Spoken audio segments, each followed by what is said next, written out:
Ayo Abbas, welcome to the Bespoke Careers Employer Branding Playbook. Thanks so much for coming. We're thrilled to have you on. Thank you so much for inviting me. I'm glad to be here, really. Well, we're very lucky to have you here as a built environment marketing consultant, award-winning, might I say. I've been looking forward to this conversation as a fellow marketer. This episode in particular, it's been one I've been looking forward to. So today we're going to focus on the role of marketing when it comes to employer branding. And I wanted to just start by asking you a question that I've actually been asking myself a bit lately, which is, you can often be people can be said to sort of fall into their careers and their jobs. Yeah. But you've been working in the real estate and construction sector for about 23 years now. I I wanted know. to ask you, what is it about this industry that's made you stick around for so long? Uh, I actually fell into it. So I actually started off in construction PR. So I worked for a small agency in Surrey and I worked for manufacturers. So talking about bricks, lighting, flooring, all targeting architects. And that kind of, I think, just stemmed my passion for it. And then after that, I kind of moved in-house into engineering firms. But for me, I kind of fell into it after doing a business degree of marketing specialism, then got that job. And then I kind of just stayed in the industry. And I guess there's so many facets of the industry so that you can work for and within that it's people don't realize how broad it is. And I think that's what keeps me engaged. Is there's always something new to learn. There's always new technology, new challenges from whoever you're representing. And yeah, I think and also for me, I think as well, it's like, it's an industry that's ripe for change, which is really what I like, that kind of innovative digital. So I think there's a lot of opportunities there to kind of bring people along. So for me, that's why it's exciting and why I stay in it. Yeah, I agree. I think there's something about the being around creative people as well that I find Yeah. inspiring as a creative person myself. I like to think so. It's great to be able to just be in the room with that folk. But also, I do not find, I think one of the most exciting things is they don't realize how good they are. And like all the stories that they have and all the things that they're doing and they just don't realize. And then as you're putting it out to them, that's so cool. And they're like, you're actually enthusiastic about this. You're like, yeah. It's like, so yeah. So I think it's that. I think in a way we're their champion. And I think that's a privileged place to be. Yeah, 100%.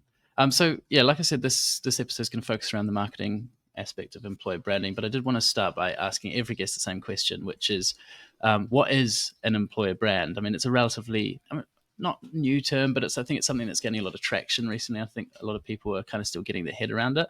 So I wanted to just ask you straight off the bat, what is it to you? How do you see it? It's interesting because I kind of wrote down my own thoughts on what is an employer brand, and then I kind of looked and thought, right, I'm going to go off and see what the definition is. But for me, every company is a brand, and as an employer, you are a brand. And I think for me, that is the essence of it. So, an employee brand is about, I guess, it's about attracting and retaining talent, really. So, you as a company, which is a brand in itself, how are you attracting and retaining talent? And that's basically it. And it's the brand element of that. So that's like your values, your culture, what makes who you are, and and when I talk about personal brand and company brand, I'm always talking about what people say about you when you're not in the room. So you can't just say it. You also have to walk the walk, talk to, and do all the things that you're saying you're doing. So you can't suddenly say we hire loads of women and then be like, we hire lots of women, show them in pictures, but actually when I get to work for you, I realize that you've got the lady that makes tea.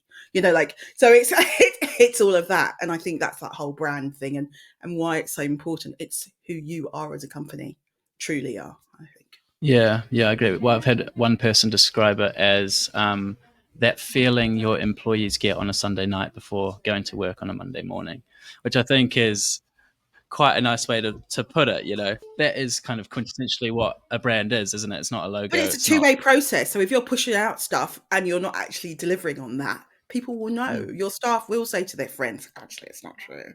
When they go yeah, home and talk to their mum. And so you kind of do need to make sure that you are practicing what you're preaching. And I think that's the thing. And I think that's where companies fall foul. They just think, oh, we can just push stuff out. It doesn't matter. And it's like, actually, it does.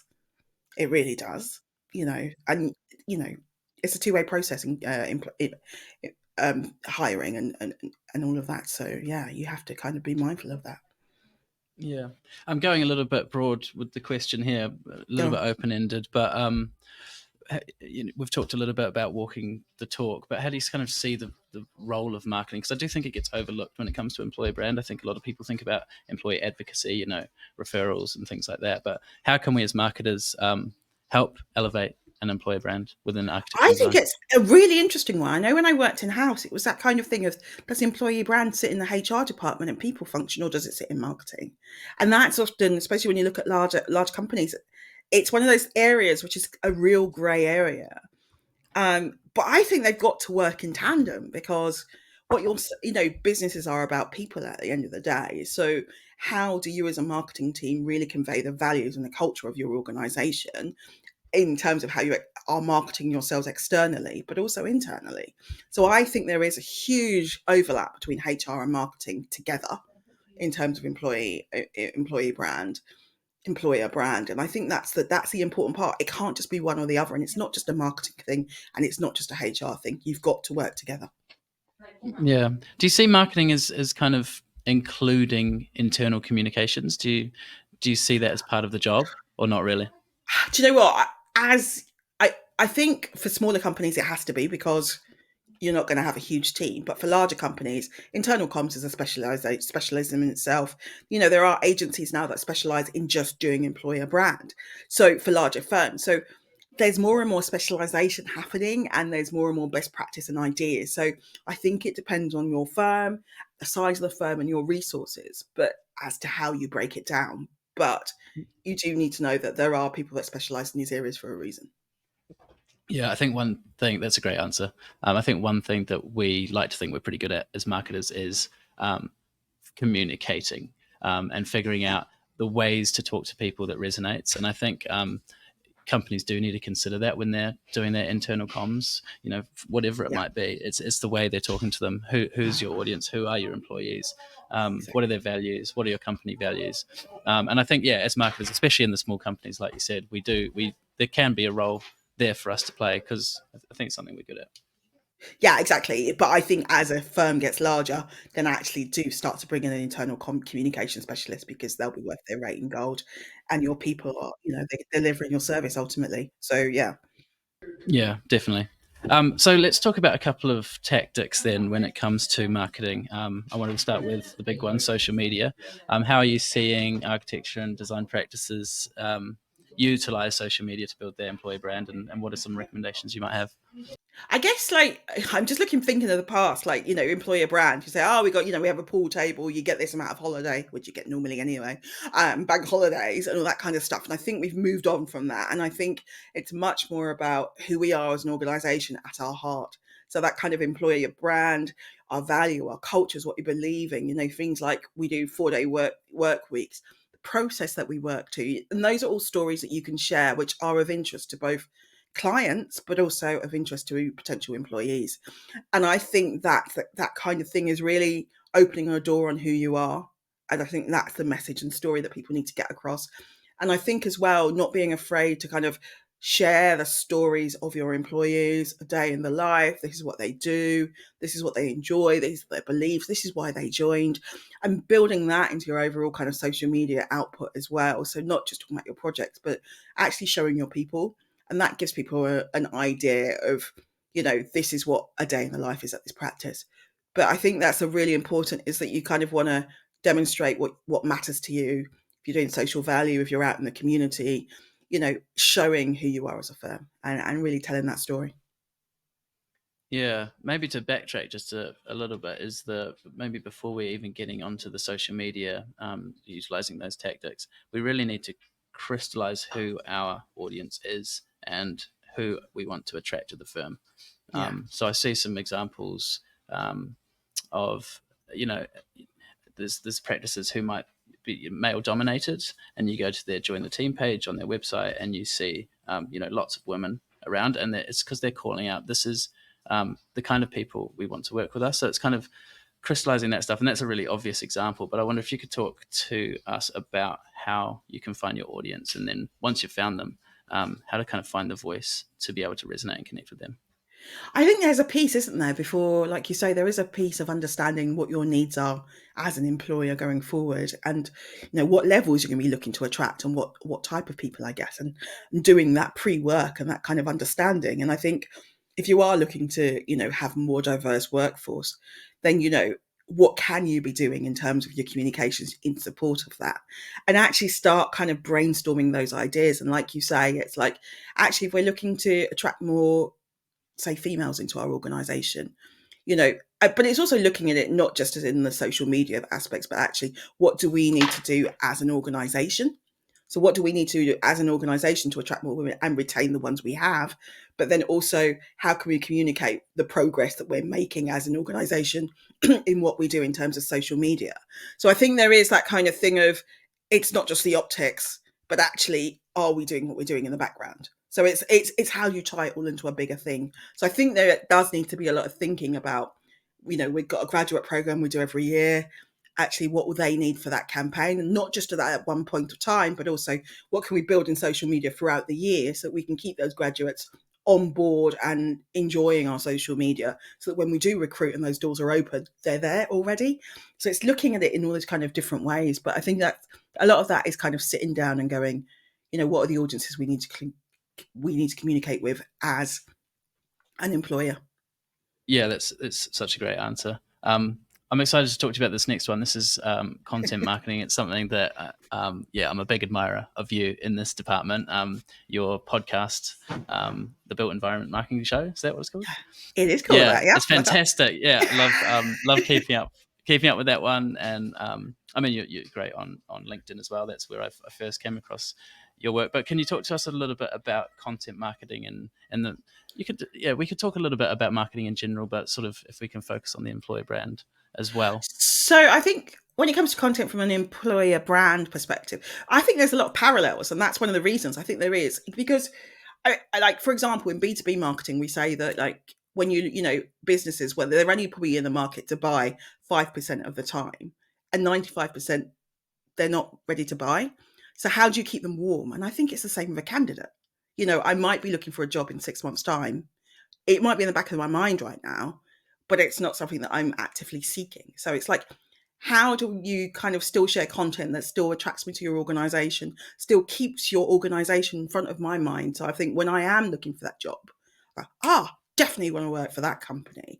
So I think that's where content marketing comes in. It's about that longevity. It's about, sharing those stories, but in an engaging way. So it could be, a round table and you do a white paper on something, about retention or whatever, or about how to progress your career, how to structure a CV. So you could be helping those candidates along with those types of things. Or, if you run a graduate recruitment program, at some point you could run some sessions, content sessions about, how to put together a portfolio, what interviewers are looking for.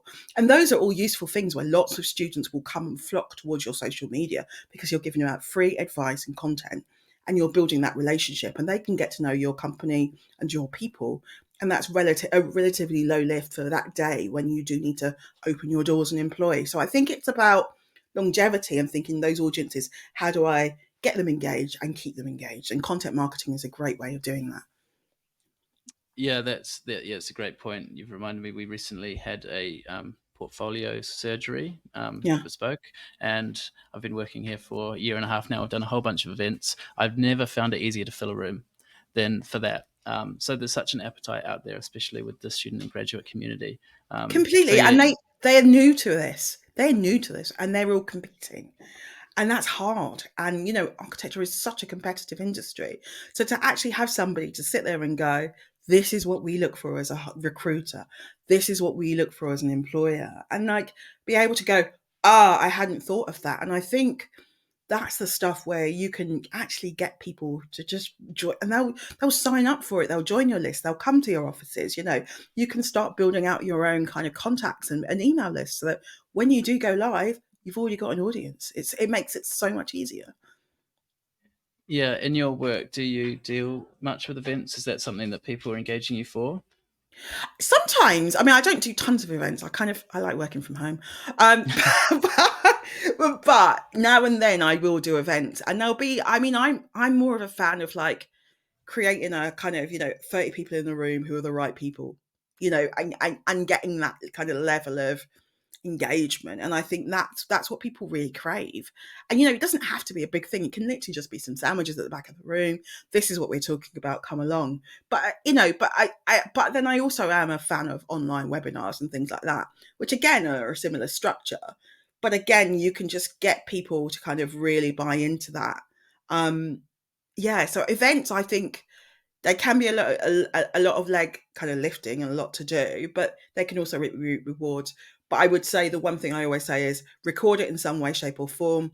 If you can't afford to video it, can you just even get a transcript and then turn that into a blog, some social media posts, some quotes, and then you really, really elongate the value that you get from that event. So I always think if you're going to do an event, how else can you kind of repurpose it and use it in the future and have that in your mind when you're planning it?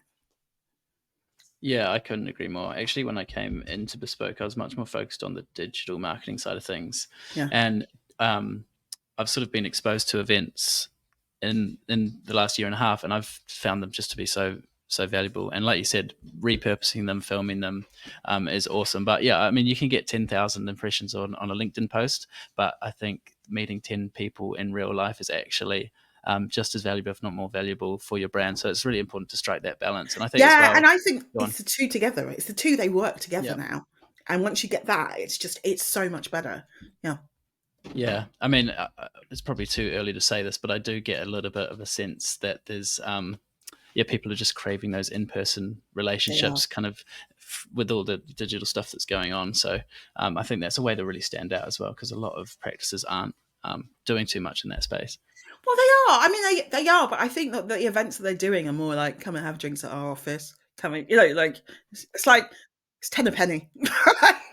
But it's actually thinking more about really the goals and actually drilling down and making these events. Like, look, I love working from home. I'm in Southwest London, right? But to get me to leave my house, it's got to be a decent event, and it's got to be. Well, that's true. I'm so blooming Yeah. lazy, and well, I'm a single mum, so ultimately, to leave my house is a 50 quid babysitter, right? Before I can even get there, so make it worth my while. And I think that's what you kind of do need to think about. Yeah, sort of flowing on from that a little bit is the awards submissions. I think that's something as well that practices can take and run with in terms of building a strong employer brand. We actually present the Employer of the Year award at the AJ 100 every year, Yeah. and Lucy Cahill judges that, which is awesome. But what can you tell us about awards and utilizing those to build your employee brand? I think there is awards are a great way, I guess, of like boosting your morale of your team. I think that that's one of the things we kind of always think like it's all about clients, but actually, like your team getting recognition for their work is amazing, or your team getting recognition for who they are as individuals is also a huge benefit and a huge boost.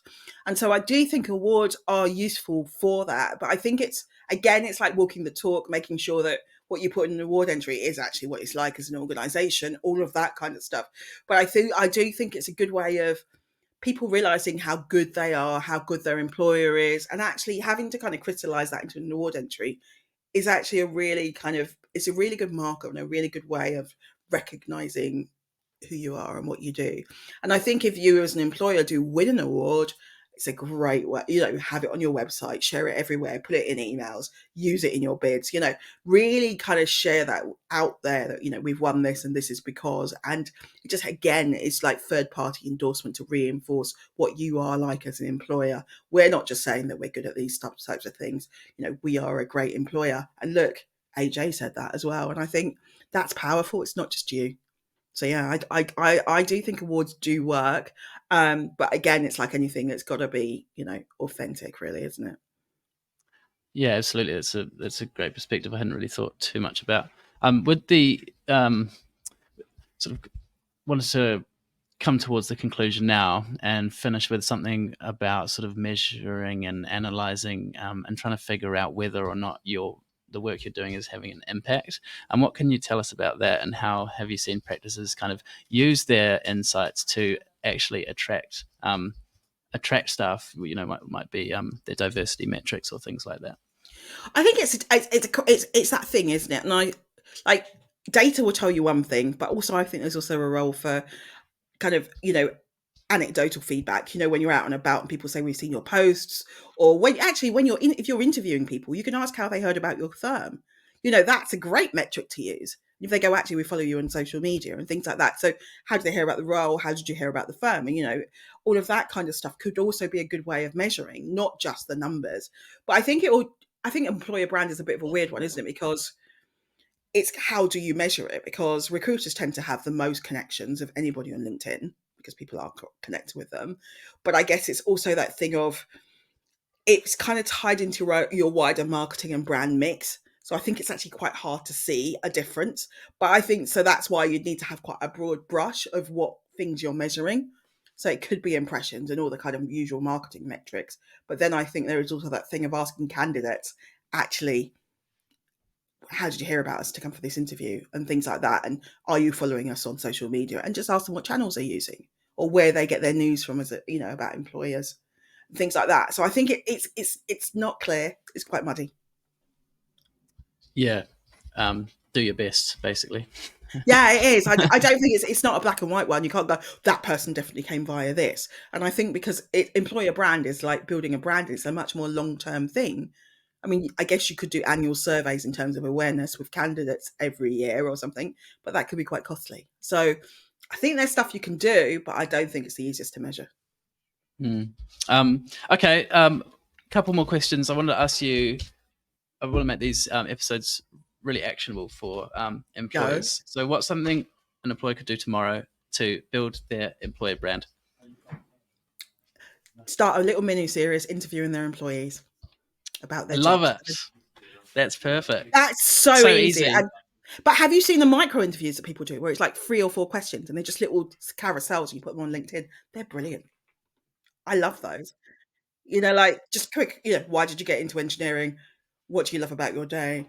What's the most amazing thing you've engineered? Like that's it. 3 things, done. And you could just literally do that. So what can an architect firm or design firm or engineering firm do if they want to engage your services? How should they get in touch, and what can they expect? Best thing to do is drop me an email, which is Ayo, which is AYO at abbasmarketing.com. Drop me an email, say hello. And if you want to find out more about, I guess, me, my work, my podcast, head to my website, which is www.abbasmarketing.com. That's really it. Thank you so much. What an amazing conversation. Like I said, I was excited for it, and I had good reason to be because there's so much insights. I actually want to go and do that little video right now. Maybe I'll do that after. But I do think the little clips and like the micro content I think is freaking brilliant. It doesn't have to be huge. It's literally like 3 simple questions you ask like your employees each week, and then you could video it and then literally turn to a carousel, and that's like 2 pieces of content. And it doesn't have to be massive. Now you watch Bespoke now doing that. I'll expect you in the mail. No worries, that was lovely.